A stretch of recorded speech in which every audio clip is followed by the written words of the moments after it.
All right, welcome to the InfoWarm Podcast. I'm your host, Matt Stopsky. It's going to be a quick one today. It's a lunch break, essentially, because I'm doing this on my lunch break. I did get a chance to post one this morning. My apologies. Crazy day yesterday. I watch my daughter from home a couple of days a week while I work, and on those days, I just get fucking knocked out, and I passed out before I could record the pod. So I am recording this while she's in the other room watching Bluey. So we have like 15 minutes before she starts screaming. So this one's going to be quick. So I want to touch on a couple of things today.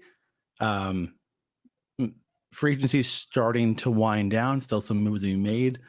But as of right now, it seems like all the high-priced free agents are essentially gone. T. Higgins still has to get a deal done. Mike Williams will probably get a deal, but nothing close to what he used to get. What he was going to get. Desmond Ridder is supposed to get traded pretty soon, and Justin Fields will get traded relatively. So I have no idea. I asked a buddy, is the Justin Fields market dead? And his response was, it was never alive. So take that for what you will. But I do want to talk about two teams real quick that I think, well, one got better and one I need to really talk about. The first, the New York Jets. They trade for Morgan Moses, which is great. Now their offensive line, it looks a lot nicer, right? So there's still that question mark at left tackle. There's talking about bringing back Mekhi Becton, but how reliable is he? They're not going to roll into 2024 with Warner Mitchell at their starting left tackle spot. But right now, the rest of the starting spots look pretty good. The main question is, can AVT stay healthy? Right? If they can, then you're going to be all right. I'm not even going to talk about the Aaron Rodgers thing right now. What an absolute piece of shit. And I say that with, I'm going to say it right now. Obviously, I'm sure you guys already saw about the report coming out of CNN that Aaron Rodgers is essentially a Sandy Hook denier, which, you have to be like the lowest piece of shit to think that. The second thing is Sandy Hook, Newtown, Connecticut is 90 minutes from MetLife Stadium. There is a guarantee that someone that was affected by that shooting is a season ticket holder to the New York Jets. So, and now that their quarterback is essentially calling them a liar. Real, and that their tragedy didn't happen. Just an absolute piece of shit. But we'll move on from Aaron Rodgers for the fucking moment. Defense stayed the same. Still looks very good. Really interested to see what Kinlaw can do with this defense. I think Jermaine Johnson's ready to the next step to be, a quality impact player on a defense. So I think this team on defense looks pretty good. On offense, it's right there. Will Aaron Rodgers play? When he plays, he's great. When you separate the player from the personality as a player, he's amazing. And if he's on the field, then this team has a real shot to be great. Over to their rival, though, man, I got a fuck ton of pushback on the New England Patriots, Pats fans saying they're a year away. They're not a year away. They're a quarterback away from being great. Pats fans are just so spoiled. They can't admit they're in the middle of a rebuild. Look at this offense. This is not a playoff quality offense. You're not running in with Born Juju Smith-Schuster with Jacoby Brissett as your quarterback and rolling in with this team. Hunter Henry's more of a name than an asset at this point. I like Onwenu a lot. The rest of this offensive line is very hit or miss. David Andrews was once great. He's kind of fallen off a bit. Who's playing left tackle right now? Onwenu and Okafor are both right tackles. I moved him there for now, but they're both not left tackle. So who's playing left tackle? That's a major question. Who's playing quarterback? It's probably gonna be Brissett, but this is not a team that goes to the playoffs. This is a 7-win team. It's definitely an upgrade from last year. But the Pats were a 4-win team last year. To say a 4-win team is a quarterback away from being a playoff team or Super Bowl contender is fucking insane. Onto the defense, though. Defense looks pretty good. The safeties are both good. The corners are fine. I know they lost J.C. Jackson. Well, they didn't lose him, but they're not resigning him. It's just can Christian Gonzalez come back, be healthy, and play at the level he was playing at before he got hurt? If he can, this defense is going to be fine.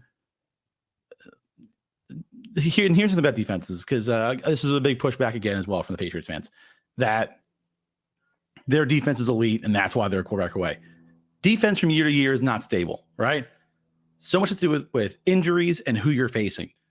Just because they were in top 5, they were like 7, 8, 9, somewhere around there in terms of like EPA, right? Just because they were that last year does not mean they will be that again next year. Actually, it usually means the opposite. It means they won't be that way, right? Very few defenses carry over from year to year.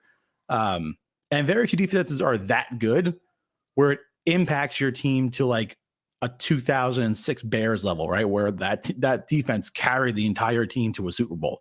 That means like you have to be like number one, clearly number one, to bring that to carry your offense. And right now, this defense, although good, I do agree, this is a good defense, is not good enough to carry this very pedestrian offense. They need more weapons and they need a better quarterback. This is a 7-win team.